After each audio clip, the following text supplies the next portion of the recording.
Bom dia, boa tarde ou boa noite, seja lá que hora você está assistindo este lindo Cineclube Gay Nerd, nosso Cineclube Gay Nerd de novembro, comentando o filme Pare com Suas Mentiras, um filme francês. Eu acho que talvez seja o primeiro filme francês que a gente está discutindo no Cineclube Gay Nerd, minha memória não está tão boa. Foi muito bom, a gente assistiu pelo YouTube, e agora eu tenho mais recomendações de vídeos para o YouTube para a gente assistir nos próximos filmes, então eu vou chamar todo mundo aqui para contar suas primeiras impressões. Foi um filme muito elogiado pela galera que queria, que recomendou que fosse o tema desse cineclube, então a galera muito empolgada, e eu quero ver como é que está aí o impacto que o filme teve. Porque é um filme curtinho, né? 1h40 de filme, foi ótimo. Então me conta, gente, quem quer dizer primeiro as primeiras impressões, uma nota de 0 a 10, como é que foi? Quem quer começar? Rafa, fala Rafa, vamos lá. Antes eu vou dizer que é um filme bom, é um filme bem feito, uma história redondinha, um roteiro todo bem amarradinho, então reconheço os méritos do filme. Porém, achei uma história clichê, clichê, clichê. É aquele escritor de meia-idade que volta para sua cidade natal para resolver os fantasmas do passado e tem que lidar com uma questão mal resolvida do passado. A única diferença é que nesse caso ele é gay. Mas eu daria uma nota 7. Não foi um filme que mudou minha vida, não. Mas é um filme bonito. Isso eu posso dizer que sim. Ângelo. Abriu, eu não estou conseguindo abrir o microfone.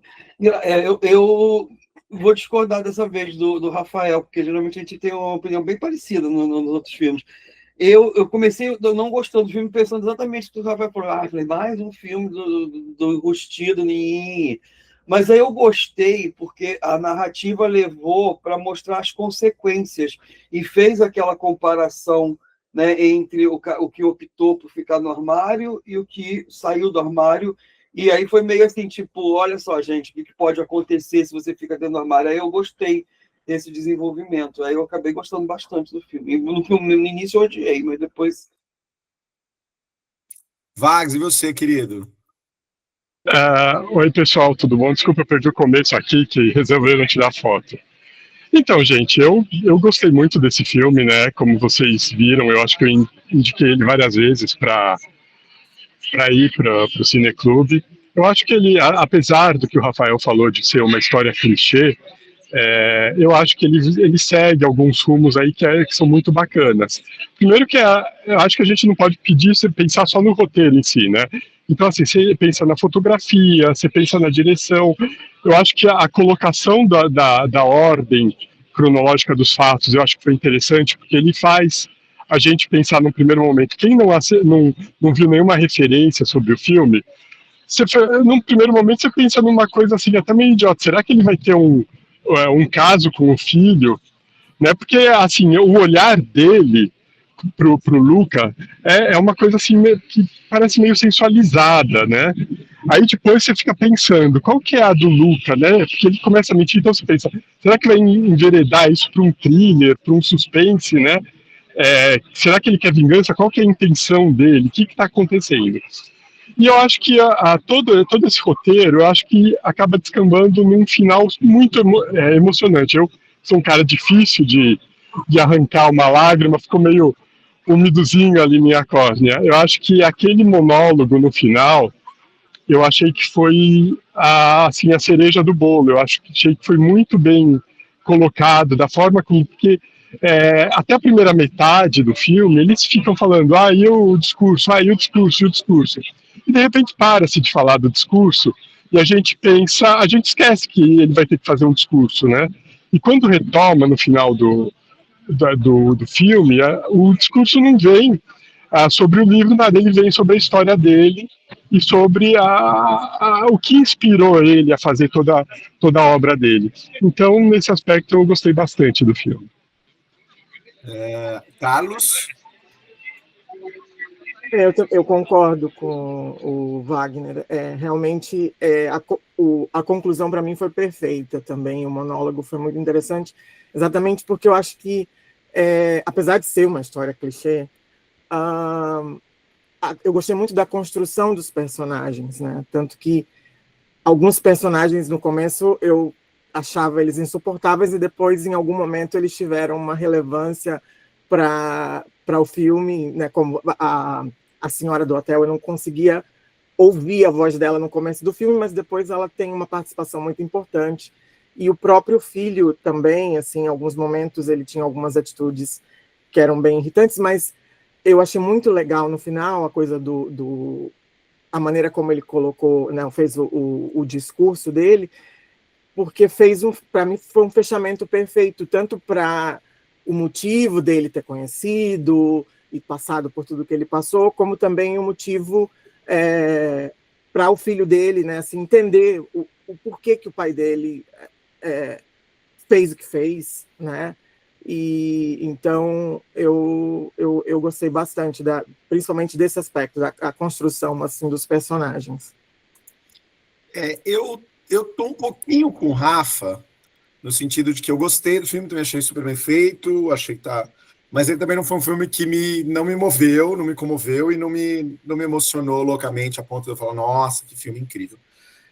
Eu acho que ele tem uma temática que é muito interessante e que eu estou tentando lembrar se a gente já abordou isso especificamente em algum vídeo do Cineclube, algum filme anterior, porque ele tem dois grandes temas aqui, né? A gente tem o tema primeiro da volta para a cidade natal, que é uma coisa que eu acho que a gente pode confrontar aí com a nossa própria experiência, como é quando vocês voltam para a sua cidade natal, quem está longe, enfim, quem já se mudou para uma cidade maior, como é retornar para esse lugar que foi o seu começo e que geralmente é mais conservador e está associado a algumas memórias que talvez sejam difíceis do nosso passado.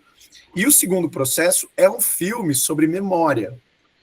Ele é um filme sobre como a gente lida com a memória, como a gente constrói a memória e como a gente lida com o passado.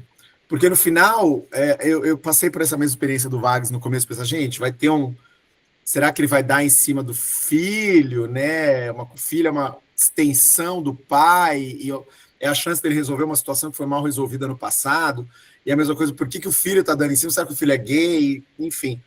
E, na verdade, o que a gente entende é que os dois tinham questões mal resolvidas e que precisavam resolver no passado, então eles regridem ali para um ponto de convergência, de tentar encontrar esse ponto em comum, e no final esse ponto comum é a carta, digamos de maneira. Não é a carta em si, mas é a ideia de verdade, né? É muito curioso porque o nome em inglês e o nome em português preservou isso, o nome em francês e o nome em português preservou isso, que não foi preservado no nome em inglês, que é Pare com as Suas Mentiras. E a gente tem uma explicação, ipsis literis, né, no filme, que é a mãe, quando ele contava as histórias dele, da infância dele, que a mãe falava pare com as suas mentiras, mas que depois a gente entende que tem uma leitura muito maior, que é para a relação dos dois, né, principalmente para a vivência do Tomás, né? O Tomás nunca parou com a mentira dele, e o Stephanie, né?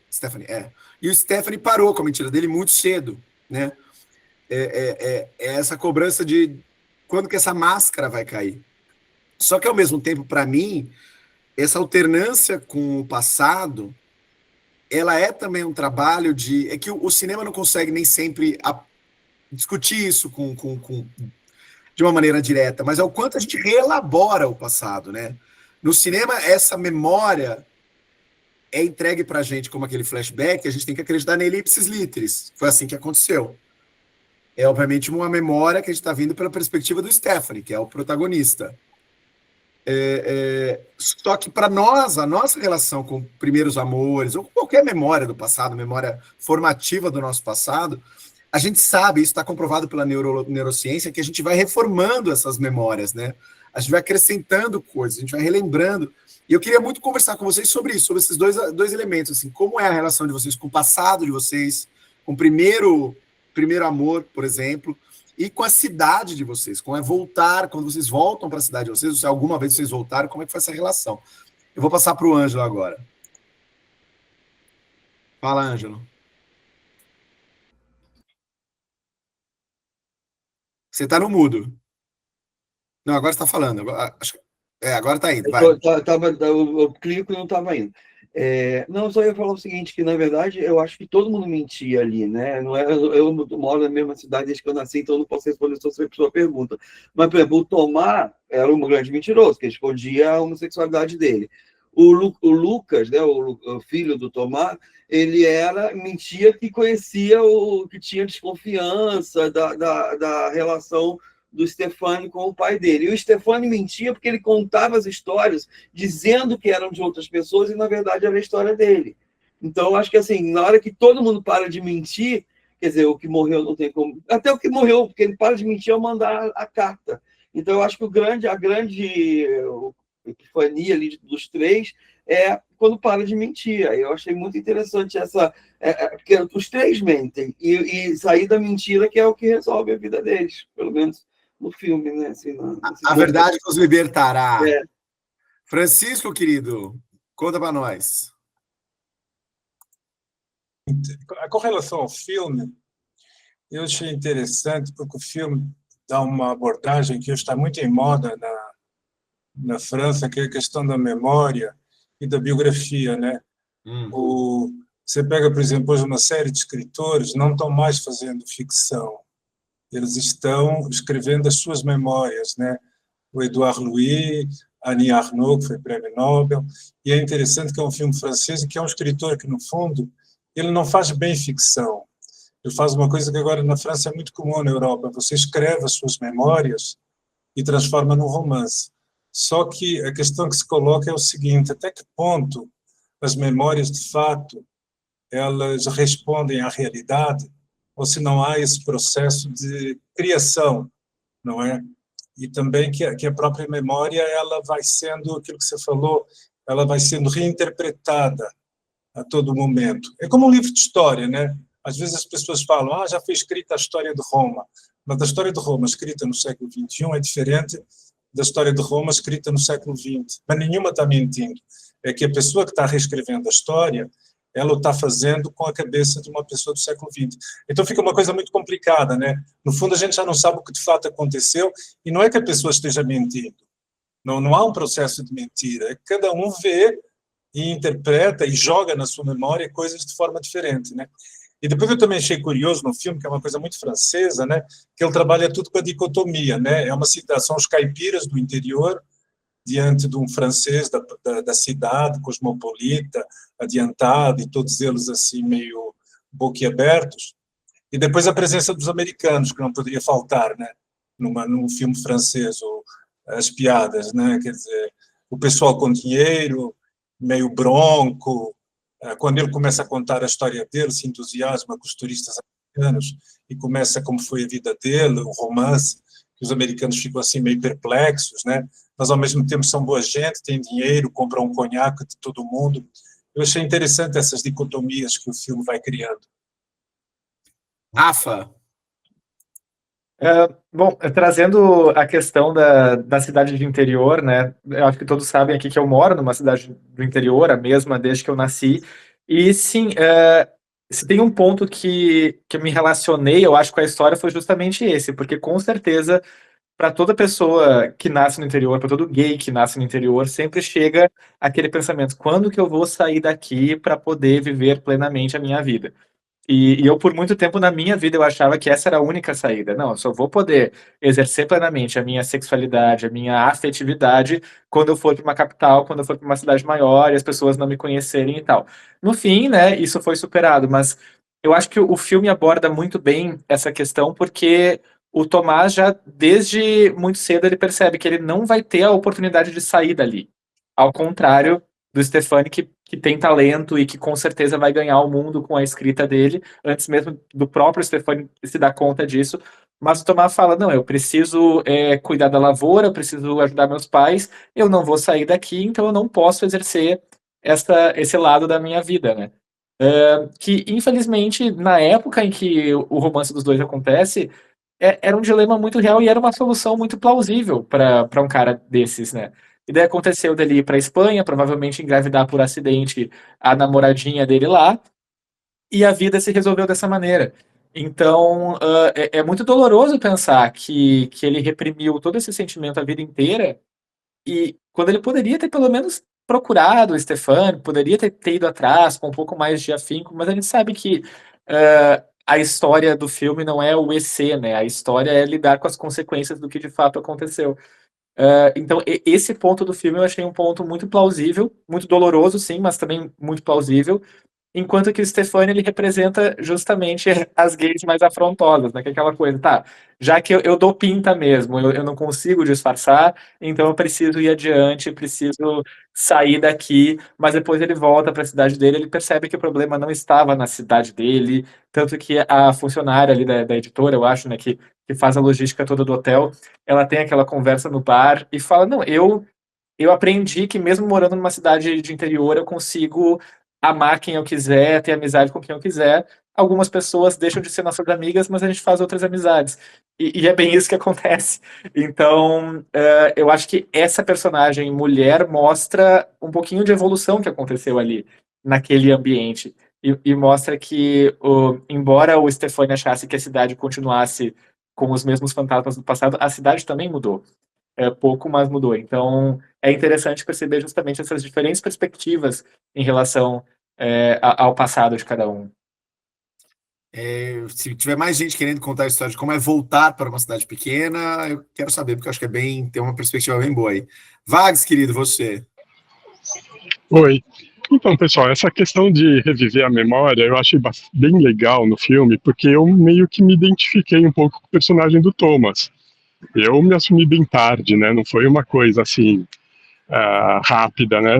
Eu sou mais ou menos na época dos mesmos personagens. E é interessante que eu faça um paralelo, que até com o que o Rafa falou, mas a realidade lá na Europa, que a gente imagina que é muito mais avant-garde do que a gente, é muito parecida com a nossa, né? Existe o preconceito interiorizado da pessoa que se agrava numa cidade pequena. Eu acho que eles jogam muita informação sobre o Tomás que constrói a personalidade dele. Então, primeiro fala que a família é muito religiosa, depois fala que ele é filho único, que ele tem que cuidar da família. Então, tudo isso moldou a personalidade dele a ponto dele chegar a ter um medo insuperável de enfrentar a realidade do que ele gosta, né? E até mudando um pouco, assim, não a opinião do Rafa, mas aqui em São Paulo, como a maior cidade latino-americana, eu acho que a gente pode ver, eu acho que quem é daqui já enxergou quantas pessoas a gente conhece que veio do interior com o intuito de fugir da sua realidade, porque na cidade pequena ele não vai ser, não é uma coisa fácil de lidar, seja porque é uma família religiosa, seja porque é uma cidade muito pequena que fala, uma cidade bolsonarista, ou coisas assim. Então, eu, de certa forma, eu me identifiquei com o personagem do Thomas por esse aspecto, mas no meu caso eu acabei, depois que eu comecei a namorar, eu acabei me assumindo, a coisa foi mais fácil, mas foi tarde, foi depois dos 30, né? E eu gostei de reviver o passado. Uma coisa que eu achei que poderia ter caído no clichê, mas não caiu no clichê, é que eles fizeram questão de demonstrar que cada um seguiu sua vida. Claro, com o Stefani é mais fácil, né? Eu terminei com meu último namorado de novo e entrei numa depressão. Mas e em relação ao Tomás, o que aconteceu? E quando ele vai revelar a carta, ele fala, olha, eu li e-mails do meu pai e aconteceu a mesma coisa que com eles, ou seja, a vida do Tomás não parou ali, ele não se casou e viveu uma frustração, ele continuou da forma que ele conseguia alcançar, mas exercendo a homossexualidade dele, a homoafetividade dele. Mas, novamente, já adulto, já provavelmente o filho já tinha dado a entender que para ele estava tudo bem, mas ele não conseguiu superar, e a hora que o cara colocou ele contra a parede, ele parou de conversar com o cara, né? Então é uma coisa muito do psicológico interno do Tomás que se trabalha nessa lembrança, que eu achei mais atraente do que propriamente o Stefani, que parece ser o personagem principal, mas eu não sei se exatamente é. Carlos, querido, você? Sobre essa coisa de ser de cidade pequena, eu sou de Natal, Rio Grande do Norte, e eu consegui no filme me identificar com os dois personagens, tanto o Tomás em um momento da vida e o Stefano, acho que tem mais a ver com o meu momento atual. O Tomás porque eu saí de Natal, primeiro eu fui para o Rio de Janeiro, fugindo de mim, depois fui para São Paulo, continuei nessa fuga, até finalmente para vir para fora do Brasil, que aí foi quando eu me aceitei, E eu até falo, assim, eu nem sei como é ser gay no Brasil, porque eu nunca tive vida gay no Brasil, a minha vida gay sempre foi fora, assim.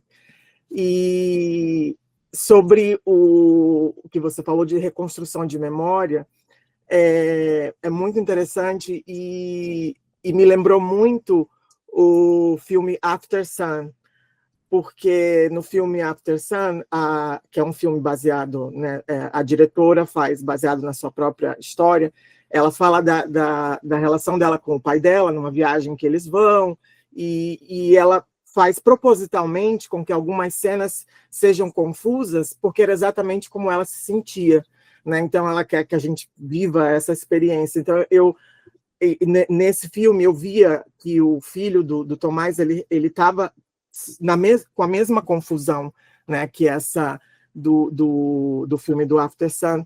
E memória é uma coisa engraçada mesmo, por isso eu acho que a terapia acaba ajudando. Tem coisas que eu até hoje começo a falar para o meu terapeuta e aí vem, e às vezes eu fico achando que será que eu vivi isso mesmo? E até você se dá conta que você vai reconstruindo, mas nunca é uma coisa cronológica assim tão fácil de se fazer. Então, acho que por todas essas questões do filme, realmente eu gostei muito e me identifiquei bastante. Ângelo? O que eu ia falar era em relação ao que o Francisco colocou da dicotomia, né? Aí o Wagner acabou falando, que é justamente do lance do Tomás, eu estou com os personagens da Beth, que eu não vou falar o nome. O Tomás, né? O lance dele, ele procurou o menino, esse conflito dentro dele, né? Ele que deu em cima do menino, então ele sabia que ele gostava, mas aí ele não podia. Pode, não pode. Aí não podia. Aí ele abandonou o menino porque ele falou, eu já sabia que não ia te ver mais. Aí depois engravidou. Não foi porque ele engravidou que ele não voltou. Ele já sabia que ele ia para ficar na Espanha, né? E aí ele ficou, tipo assim, teoricamente enrustido até o menino fazer 17 anos. E aí ele teve um namorado, mas mesmo assim ele não se libertou, a ponto daquilo matar ele. Porque eu sou, como o Rafael falou, eu sou das afrontosas, né? Eu, em 1984, eu tinha 15 anos, foi exatamente o ano que eu me assumi para minha família.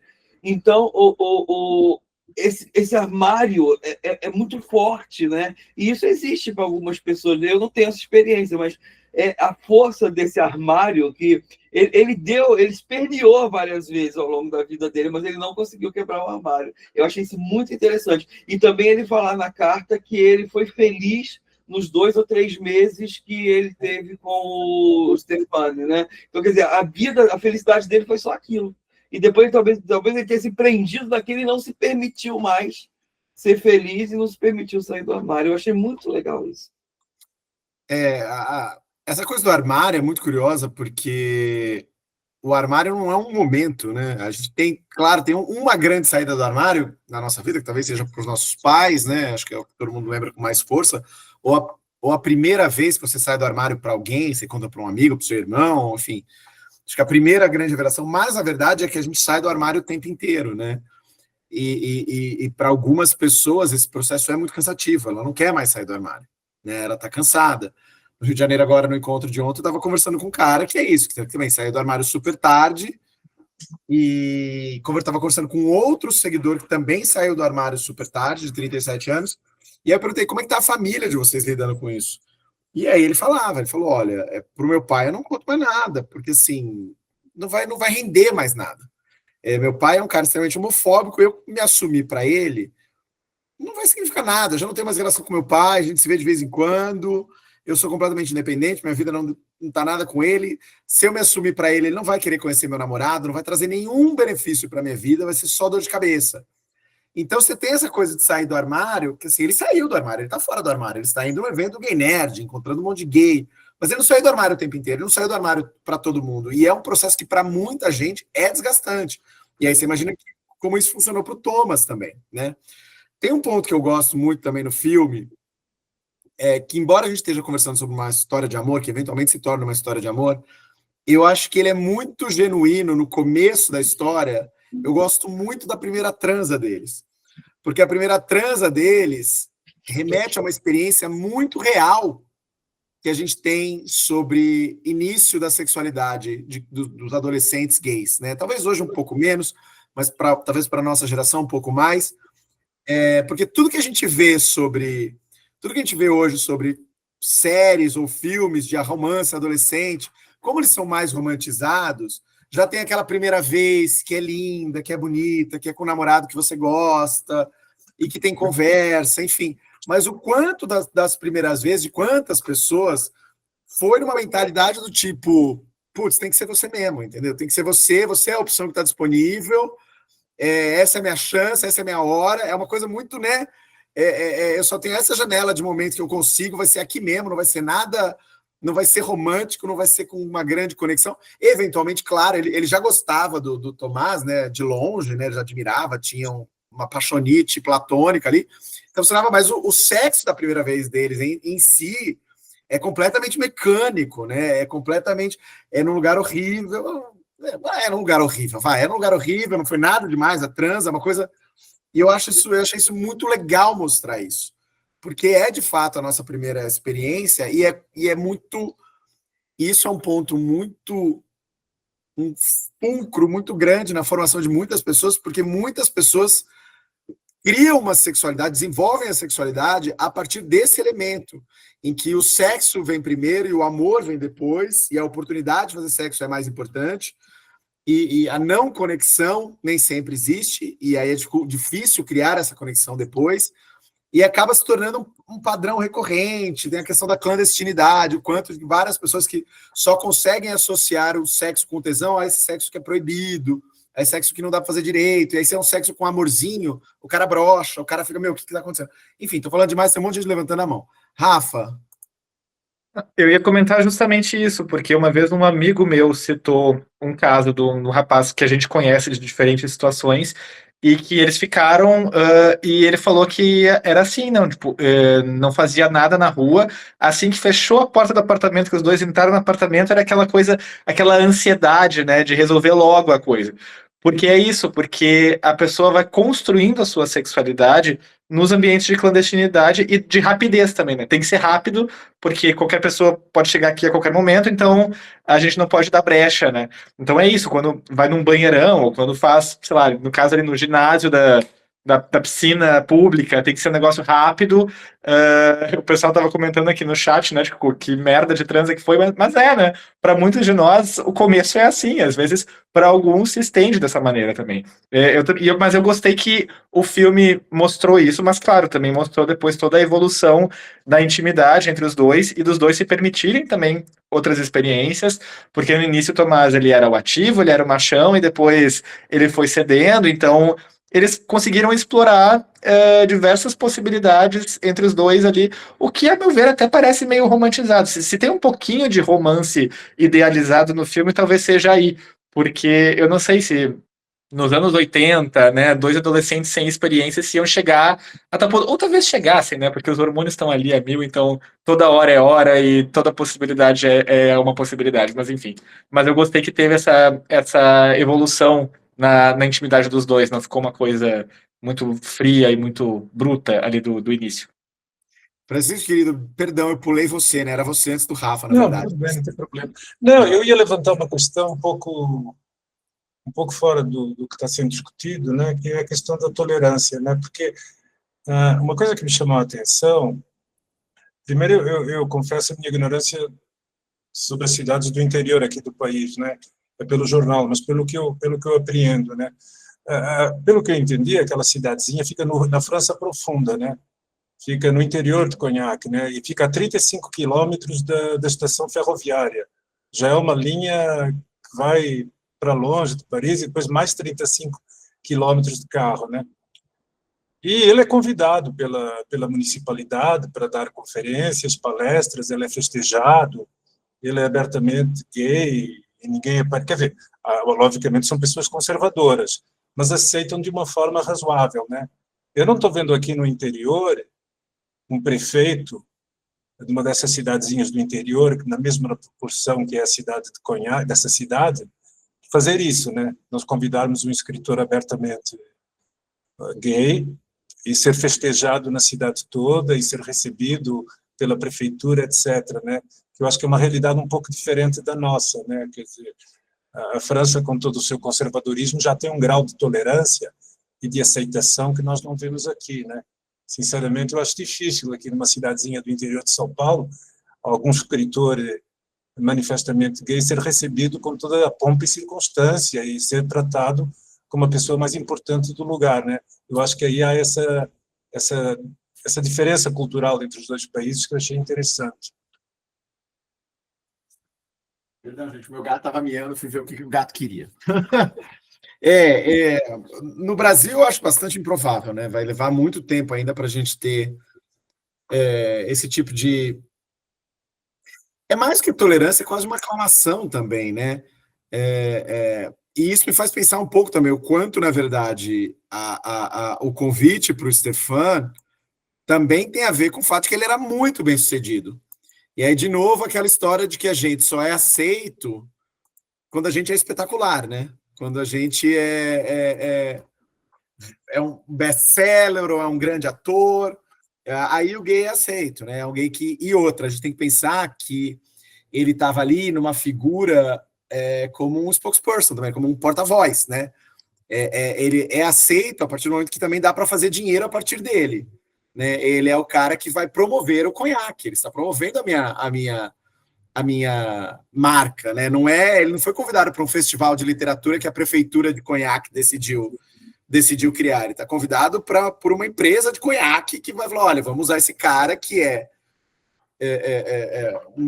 uma figura emérita, um filho emérito da cidade, para falar da gente. Tanto que ele tem dificuldade, né? A gente entende no começo do filme que ele tem dificuldade para escrever aquele conto que eles pedem para ele escrever sobre conhaque, né? Vags. Não, eu só queria fazer um comentário em cima do que o Francisco falou, que é interessante que, apesar dessa postura de repente, eles terem um pouco mais de tolerância, ela é uma coisa meio fantasiosa. Logo no começo do filme, o curador, quando ele vê o Stephanie, falou: nossa, como eu tô aliviado, fiquei com medo, eu não tenho nada contra gay, mas fiquei com medo de você ser muito moderninho. Então a gente percebe que é aquela coisa, né? Contanto que você não demonstre para ninguém que você é gay, tá tudo bom. É isso mesmo. Doni. Eu ia falar o mesmo que o Vags falou agora, né? Que essa condicional, né? E todo o medo que o curador tava de ele ser moderninho. Então, tipo, convidaram tudo, mas ainda assim com medo de que ele viesse mais modernizado, mais afeminado e que não fosse, né? Mais um padrão, assim, né? Que daria problema para a cidade. Então, tem aceitação, mas desde que seja um gay mais padrão. E de novo, porque a figura ali dele é uma figura de porta-voz. Então precisa ser uma figura que vai vender esse conhaque. Precisava ser alguém que imprimisse sofisticação, de certa maneira, e tivesse uma legibilidade, uma passabilidade quase heterossexual, digamos, né? É isso, ele não está com plumas e paetês, ele não está maquiado, ele não está de saia, ele não está enfim, de top, enfim. Queridos, a relação entre eles, eu queria conversar sobre a relação entre ele e o Luca. Vocês acham que ali existe... A gente já entendeu, né, isso o filme deixa bastante claro, que não tem uma relação sexual ali, né? A gente fica com essa... O trailer dá isso, a gente tende a imaginar que é isso que vai acontecer, mas não é. Vocês acham que pro Lucas ele busca uma figura paterna no Stephanie? Eu pergunto isso porque, assim, eu tô lendo um livro, que inclusive eu vou falar sobre ele no canal, e é um livro de contos brasileiro, de um seguidor do canal, e são vários contos, e tem uma figura que aparece em vários contos, que ele chama de tio, que é um cara mais velho, e que ele é meio que ele não é um daddy, exatamente, porque a figura dele não é eu só vou atrás de novinho para transar, ele transa com os novinhos também, mas ele não necessariamente quer transformar toda aquela relação numa relação de namoro, numa relação sexual. Ele vira meio que um patrono desses caras, sabe? Um mecenas desses caras que chegam em São Paulo e não conhecem nada. Ele é um cara com muita grana, muito conhecimento, então ele ensina, ele tem um pouco meio bichamar, aquela coisa língua afiada, de comentar moda, de comentar decoração, enfim. E eu estou pensando em estruturar um vídeo sobre isso, sobre como a relação entre o gay mais velho e o gay mais novo não precisa ser necessariamente uma relação. Hoje a gente enxerga só essa coisa, o daddy, o sugar daddy, e eu já discuti isso no canal 2, 3 vezes sobre relação de homem mais velho com homem mais novo, num sentido romântico, num sentido de relacionamento de longo prazo, mas que tem essa figura de que pode ser simplesmente um tutor, um mentor, o quanto que a gente pode aprender com essas pessoas. Como é que vocês veem a relação do Luca com o Stephanie? O Ângelo levantou a mão primeiro? Não, o Wags levantou primeiro, peraí. Então, Marcelo, eu acho que existe talvez uma procura de uma figura paterna, mas não do ponto de vista sexual que talvez você tenha abordado aí. Eu também não acho que é sexual. Eu também não acho que é uma procura sexual. Eu acho que é uma procura, gente. Sim. O Luca cresceu sem o pai, cresceu com É exatamente o que eu ia falar. Ele teve um pai que, assim, era presente, mas ausente, vamos dizer assim, né?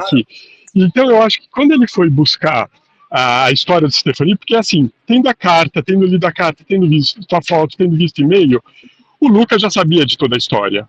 O Luca, ele já sabia de que tinha, talvez não sabia como nós, mas ele já sabia. Isso é fato, né? Só uma pessoa muito cega não enxergaria com todas essas evidências que teve ali um caso, né? Mas eu acho que talvez ele buscasse esse resgate de uma família que ele não teve, né? Porque talvez ele enxergasse ali no Stephanie o pai que seria o segundo pai dele junto com o pai biológico dele, né? Então eu acho que existe essa procura paterna. Eu acho que inclusive quando faz o discurso final, o Stephanie ele faz direcionado ao Luca. É bem claro que ele está falando, ele está contando a versão da história dele para o Luca ter conhecimento. Você vê então que o Luca ele está se sentindo ali, digamos, recebendo essa paternidade ali, aquele carinho, aquele abraço de pai que ele não teve com o Thomas. Eu antes de passar para o Ângelo, eu acho que tem uma projeção ali, né? Porque é ele tentando entender o Stephanie, de certa maneira, a possibilidade do que o pai dele poderia ter sido, digamos. Entendeu? Não necessariamente o pai dele precisava ter uma vida abreviada como teve, né? Ou talvez ele vislumbrasse, ele queria talvez entender como teria sido a vida dele se os dois estivessem juntos, e ele mesmo assim ele existisse, né? Eu acho que talvez exista esse ponto. Cara, eu não acho nem que eu não vejo nem como a possibilidade de uma família. Eu não acho que ele enxerga o Stephanie como, putz, esse aqui poderia ter sido meu outro pai. Eu acho que ele enxerga muito mais como esse aqui é o lado B do meu pai, é o quem meu pai poderia ter sido, entendeu? Eu acho que é mais isso. Porque fica bem claro que o pai dele foi uma pessoa extremamente infeliz, né? Não tinha ninguém no velório dele. É uma pessoa que... Então, eu acho que ele busca isso, assim, talvez, como meu pai poderia ter sido feliz se ele tivesse escolhido outro caminho. Pois é. Ângelo, querido, vou puxar você. Eu interpreto um pouquinho diferente de vocês. Eu acho assim que o que ele queria era o pedaço do pai que ele não tinha. Porque ele tinha as informações, ele tinha visto no computador que ele estava se relacionando com o cara, que o cara deu fora nele, ele viu a carta. E na carta, se não me engano, eu posso estar... que eu vi hoje o filme. Ele fala que na carta ele fala que foi o período que ele foi feliz, né? Então ele queria um relato de alguém que viu essa parte do pai dele, porque o pai dele nunca trouxe para ele a visão dele. Ele sabe tudo externamente. Ele descobriu o e-mail do pai, via a carta, o meu pai tinha os livros, ele sorria quando via o cara na televisão. Mas o que ele sentia? Como foi essa relação? O pai está morto. Qual é a única outra pessoa que pode trazer esse fragmento do pai dele que o pai nunca deu para ele? O Stefano. Sim, assim, é como se ele fosse assim, ele está trazendo o pedacinho do pai que ele não tinha, para ele entender o pai. Assim, olha, é assim que seu pai se sentia. Seu pai gostava de mim, ele foi feliz, para ele, tipo, fechar, emendar os fragmentos que ele tinha. Até para tridimensionalizar esse pai, né? Eu já vou te passar, Doni, porque assim, é ele entender que o pai podia ser uma figura capaz de amor, né? Porque é isso, ele aparentemente lidou com um pai que cuidou dele, enfim, esteve presente até certa maneira, mas que ele nunca viu esse pai amando. E o amor é algo que humaniza a gente. Então ele nunca viu o pai como um ser humano completo, porque é um pai que se privou desse amor. E aí ele queria entender esse pai que era capaz de amar, E saber, então, meu pai de fato foi capaz de amar e amou muito, né? Acho que isso é muito bonito. Doni. Então, a minha visão foi igual a do Ângelo, porque eu tava vendo ele como, eu não conheci meu pai inteiramente, eu não vi meu pai como ser humano, eu não consegui enxergar amor no meu pai, e onde esse amor estava, né? Depois do final que ele descobriu, né, com a carta, que o amor era só com o Stefano. Então ele queria buscar o pai, conhecer o pai de uma forma que ele nunca enxergou durante a vida dele toda, e entender um pouco também por que dele ter se matado, né? Então, foi mais o que o Ângelo falou que eu queria comentar. Francisco. Não, eu também concordo. Eu acho que ele queria resgatar a figura paterna. Ele queria entender o pai. Ele tinha um sentimento de rejeição muito grande, né? Não sei se vocês lembram no começo quando ele fala da gravidez da mãe, que até se pensou num aborto e que não houve o aborto porque a família da mãe era muito católica e não sei o quê. Então, é uma questão que aparece para ele o tempo todo. Ele está aqui, não está aqui porque o pai, de certa forma, não existia para ele. E a gente vive numa sociedade, nós somos educados dentro desse modelo tradicional, pai e mãe, em que nós todos temos que ter um pai, não é? E eu acho que ele tinha esse problema. E ele, no fundo, o que ele quis foi descobrir tudo o que tinha acontecido para ele poder reconstruir a figura paterna, né?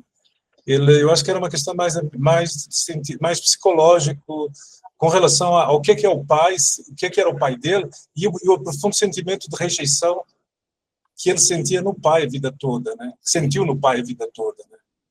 Mas acho que foi isso. Eu acho que não tem nenhuma conotação sexual. Agora, com relação ao tutor, é uma hipótese interessante, né? Porque na sociedade pré-cristã, a gente até tem uma visão um pouco, às vezes, exagerada da sociedade clássica pré-cristã. A relação entre o homem mais velho e o mais novo, que a gente vê, por exemplo, na Grécia, não tem tanto esse caráter sexual que as pessoas acreditam que tem. É mais uma questão de educação, de formação, que até pode ter uma natureza sexual e é aceita pela sociedade dentro de certos limites, né? Não é uma coisa completamente desregrada, né? Talvez por aí essa figura do tutor possa estar subentendida, não sei. Eu vou passar para o Rafa, mas é isso. O que está me fascinando no livro é também entender que a gente está lidando ali com um personagem que os contemporâneos dele estavam falecendo também, né? Faleceram todos na epidemia de AIDS. O livro se passa muito ali, anos 2000, anos 90, anos 2000. Então, a gente está vendo pela perspectiva do escritor do livro e que esse tio, na verdade, será que ele está com esses mais novos porque ele só gosta de caras mais novos, ou também porque é isso, ele perdeu a turma dele, né? Ele perdeu os contemporâneos dele, né? E essa coisa da Grécia Antiga veio na minha cabeça também, a ideia de que tem a função de ensinar, eu vou te mostrar o caminho, eu vou te mostrar como é que vai ser. Eu estou muito nessa fase de primeiro deglutir muita coisa e depois pensar nesse roteiro. Fala, Rafa. E até, tomando o carona nessa conversa, a gente pode pensar, talvez, que o Stefan é para o Lucas uma espécie de mentor nesse sentido, né? De enxergar justamente o que o pai poderia ter sido se ele tivesse exercido mais. Mas isso foi só um pensamento alto. O que eu queria falar ainda sobre a história é que é interessante que o Tomás, ele leu os e-mails, ele teve acesso a muitas informações sobre o pai. Então, assim, ele encontrou a carta. Ele poderia ele mesmo ter lido a carta, né? Mas por uma conveniência de roteiro, aí eu não sei, né, qual foi, deixamos para que esperássemos até que o Stefan chegasse, para daí ele ter o direito de ler a carta primeiro, já que a carta era endereçada para ele, e talvez ele não tivesse tido a oportunidade, realmente não teve a oportunidade de ler. Mas é interessante, né, que o Lucas, ele queria as respostas da boca do Stefan, como se ele tivesse alguma resposta para dar, e na verdade o Stefan não tinha. Ele se sentiu abandonado, e ele também, embora tivesse exercido sua sexualidade, tido seus relacionamentos, ele ficou com esse fantasma lá do primeiro amor dele. Putz, eu fui abandonado, por que eu fui abandonado? E tanto não superou isso, que passou a vida inteira, a carreira dele inteira, rememorando esse cara e usando o nome dele nos livros e usando histórias da vida dele nos livros dele. Então, realmente, somente o Stefani poderia ler a carta. Né? O Lucas talvez não tivesse direito de invadir a intimidade, embora, se ele tivesse lido a carta, ele teria entendido tudo e não teríamos o filme. Mas eu achei poético até, né, como essa parte da história foi construída. Tem um último elemento do filme que depois eu fiquei pensando e me pegou quando eles fazem o tour dos americanos, né? A gente pensa quase aquele tour como um alívio cômico, né? Mostrando os americanos, como os americanos não sabem nada, né? Mas enfim, são um bando de caipira e tal. Mas quando eles falam sobre conhaque, e aí fala, então, e aí a gente guarda nesse barril por 20 anos. E aquilo me impactou, porque eu fiquei pensando, cara, é exatamente o que aconteceu com o Thomas, né? É a ideia, você tem que pegar algo que te dá prazer, algo que vai ser bom, só que você tem que guardar, e você só vai poder desfrutar disso dali a 20 anos. Você tem que deixar guardadinho, no escuro, num barril, você não vai tocar, e depois é que você vai poder mexer nisso. E aí, quando você pensa qual é a relação do Stephanie com o álcool, qual que é? Ele não gosta. Para ele tem que tomar... É isso, essa história de vou tomar um negócio que foi guardado 20 anos, não funciona para ele. E eu acho que funciona muito isso como uma metáfora mesmo, porque para ele a vida é o agora, ele não foi parar, ele não foi guardar para depois. Ele foi viver o agora. E eu gostei muito do filme disso. Não sei se eu estou viajando nessa percepção, mas eu fiquei pensando muito sobre isso, principalmente depois que ele cospe o conhaque e tal. Nada no filme é gratuito, né, Marcelo? Se nada no filme é gratuito, eu acho que essa tua leitura faz muito sentido. Eu não tinha feito essa associação, mas faz todo sentido. O Francisco quer falar, fala, Fran.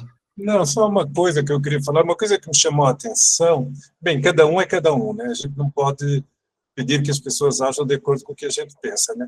Mas ele demorou 35 anos para resolver um problema que a gente viu que, de fato, o marcava e de certa forma, enfim, o angustiava, né? Porque, de fato, existe esse problema, de tal forma que ele escrevia os livros, né? E a França não é assim tão grande, né? Quer dizer, ele não teve coragem de saber o que aconteceu.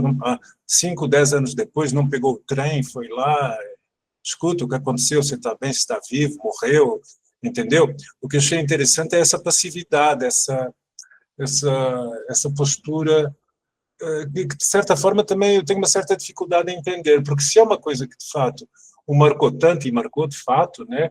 Há um trauma muito grande que ele precisava, inclusive, exorcizar através da literatura. Ao mesmo tempo, ele nunca fez nada para resolver o quebra-cabeças que existia, né? Porque ele nunca entendeu aquela separação abrupta, né?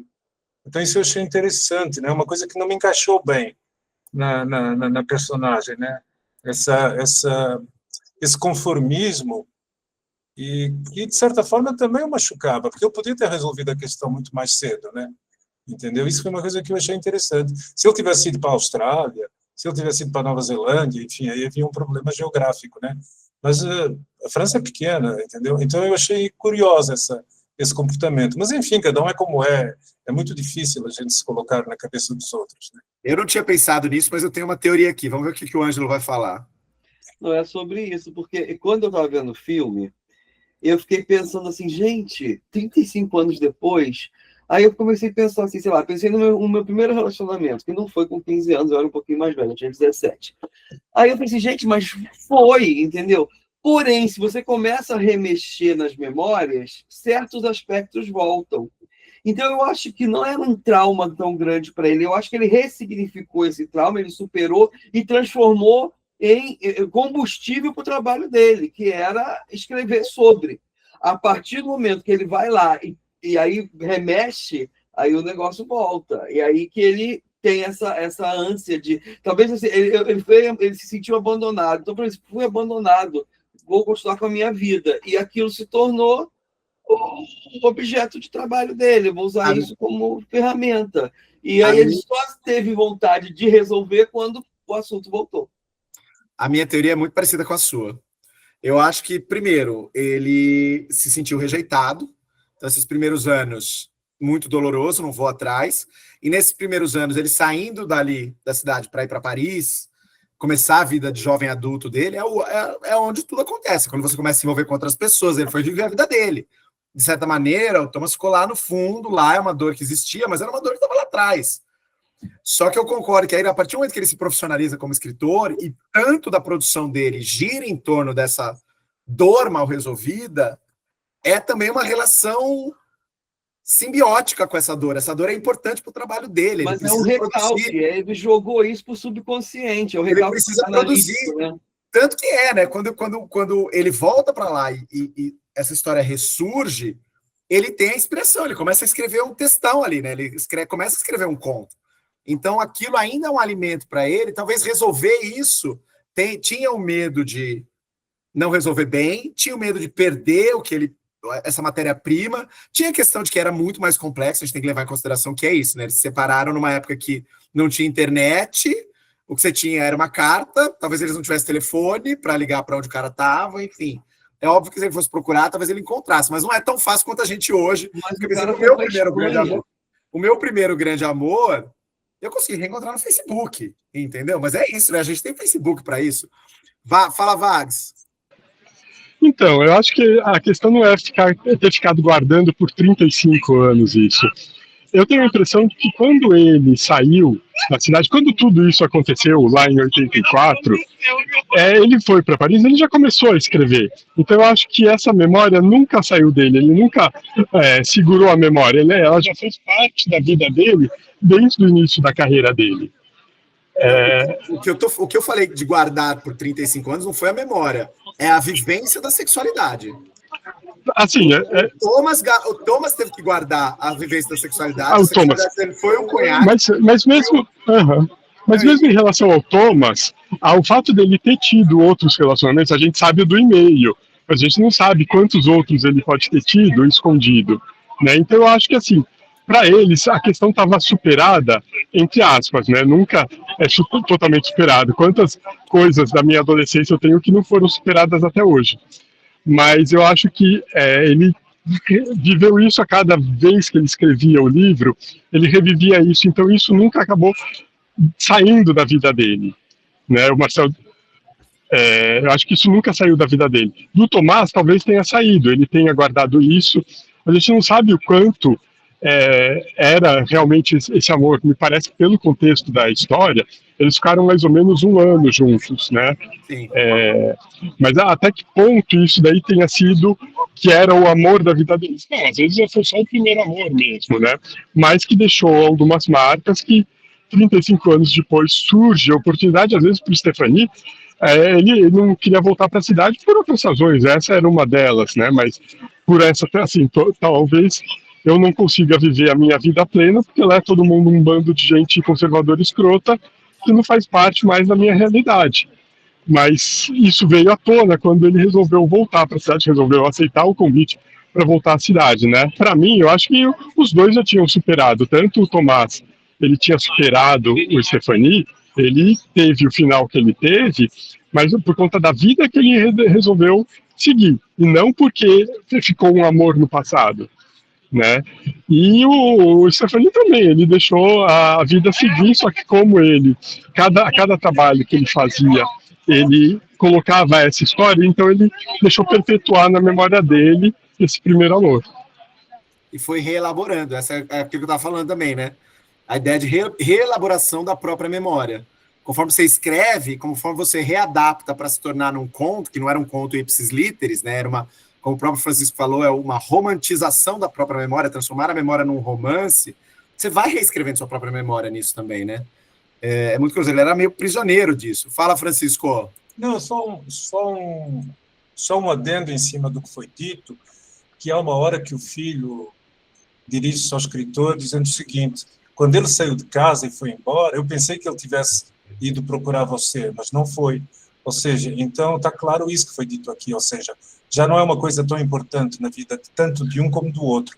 Um porque nunca voltou para a cidade de Natal, para que poderia fazer para procurar elucidar o que é que teria acontecido, né? E o outro, quando se libertou da mulher ou da família e decidiu sair de casa, ele não foi procurar o primeiro amor, né? Ele foi levar uma vida completamente diferente, né? E o filho ficou espantado, falou: eu pensava que ele fosse procurar você. O próprio filho, de certa forma, romantizou e deu importância demais à relação que o pai teria tido que não teve. Mas eu acho que o Thomas nunca iria procurar o Sebastian, o Stephanie depois, porque é um reforço do que ele diz na carta. Ele termina com o Stephanie porque ele sabe que se ele mantiver o relacionamento com o Stephanie não vai atingir o potencial dele. Que o potencial dele é fora da cidade e é como um grande escritor. E da mesma maneira, se ele, mesmo depois de adulto, depois do Stephanie já consagrado, retomar esse relacionamento na cabeça do Tomás, talvez, né, estamos aqui elucubrando, talvez fosse de novo aprisionar o Stephanie, entendeu? Fosse de novo do tipo assim, prender esse cara novamente numa relação, enfim, em que ele não está à altura do que o Stephanie já era, já podia fazer, e do tamanho da liberdade que ele tinha. Então, acho que tem um pouco a ver com isso também, que é o motivo original pelo qual ele separou. Ele separou, é aquela velha história, né, cara? Amor não é o suficiente. Ele sabia que pro Stephanie ser tudo que ele podia ser, ele não podia prender o Stephanie no relacionamento que ele poderia oferecer naquele momento, que é um relacionamento dentro do armário, numa cidade pequena, enfim. Rafa? E tem uma outra questão também, que a relação deles só é bonita, digamos assim, a ponto de criar essa história toda, porque é o primeiro amor. E o primeiro amor sempre vai ser marcado por ser o primeiro. Sim. Então, provavelmente, se eles tivessem ficado juntos, talvez eles não ficassem juntos pro resto da vida. Talvez as circunstâncias da vida os levassem por caminhos diferentes, ou desgastasse a relação e o amor terminasse. Então, o que mantém essa chama, o que mantém essa memória tão viva é justamente o fato de ter sido o primeiro. Claro, né, acabou de um jeito meio abrupto ali, meio não, né, completamente abrupto. Então, isso gerou todo trauma e todo questionamento que depois precisa da resolução 30 e tantos anos mais tarde. Mas, independentemente disso, se eles tivessem terminado em bons termos, ainda assim ia ser o primeiro amor, então ia ficar a memória sempre. Ângelo? Aí elucubrações, né? Porque aí a gente filme, a gente elocubra, né? Eu enxerguei uma coisa que eu acho que é um pouquinho diferente do que vocês falaram. Eu acho que, assim, lembra que ele não queria falar eu te amo de jeito nenhum? Ele não, eu acho que não era porque ele não queria prender o outro, eu acho que ele não queria derrubar essa última porta que é o amor. Porque se ele se apaixonar, se ele se permitir se apaixonar, porque tem uma cena que ele vai na fazenda, não, você não pode vir aqui e tal. Mas depois ele já está dando tchauzinho para ele na rua. Ele está ruindo a barreira dele. Então eu falei, não, se eu ficar com ele, vai ruir tudo. Então eu não posso. Eu não posso, je t'aime, eu te quero. Ele deixa na carta. E a carta que ele escreveu depois de conscientemente ir para a Espanha sabendo que não ia voltar mais. Então eu acho que, e talvez, aí é a elucubração, talvez depois ele tenha dado vazão à sexualidade dele, mas nunca se permitiu se apaixonar. Aí eu já estou assim, romântico, né? Pode ser, pode ser. Queridos, eu acho que a gente rendeu bem o filme, acho que a gente explorou bem aqui. Eu vou dizer para o próximo Cineclube, eu vou dar uma carteiradinha básica, eu gostaria muito que a gente considerasse com muito carinho, não vou impor, mas vou sugerir enfaticamente, aparentemente esse filme novo do Rodrigo Santoro, que está na Netflix, O Filho de Mil Homens, tem um contexto gay do personagem do Johnny Massaro. Eu não sei, eu conversei com o Alex Costa, né, do aquele filme, ele assistiu já, e perguntei para ele, cara, a temática gay é relevante? Ele falou, é bastante relevante. Alguém assistiu aqui O Filho de Mil Homens já? Eu assisti, Marcelo. Vags, eu gostei bastante do filme. A questão é que tem 4 personagens, Marcel, e ele vai explorar são 4 rejeitados, e ele vai explorar a rejeição de cada um desses 4 personagens, e um deles é gay. A questão da sexualidade, da homossexualidade, eu não sei se é explorada a ponto da gente colocar no Cineclube, tá? Mas eu acho que, de repente, se o pessoal quiser assistir, tá na Netflix, e aí, na hora de votar, decide se pode ou não. Tá, eu acho uma boa. E a outra coisa que eu ia falar para vocês é que procurando o Pare com Suas Mentiras no YouTube, eu tinha o link original, mas eu fui entrar na TV, e na TV tá o perfil do André, e aí a busca do YouTube foi toda cagada, e sem querer eu achei um link que não está com o nome do filme, mas tem uma versão integral de Maré Alta, o filme do Pigossi, no YouTube. Eu achei, tá escrito como proibido, não cito o nome do filme, que eu acho que é para não derrubarem. Então, eventualmente, como a gente tem muita gente morando fora, o Doni, infelizmente, acabou de sair da reunião já, mas talvez seja um filme interessante também para a gente considerar, porque eu acho que tem uma perspectiva muito boa aí também. Tá? Queridos, eu vou nessa, eu estou muito, muito, muito cansado, eu preciso tomar um banho, que eu não saí do aeroporto, estou com nhaca do aeroporto ainda aqui, então eu preciso tomar um banho, está muito calor aqui. Mas eu vejo vocês em breve, tá bom? Beijo, obrigado. Beijo para todo mundo. Vags, manda beijo para todo mundo aí. Mando sim. Tchau, Tchau, gente. gente.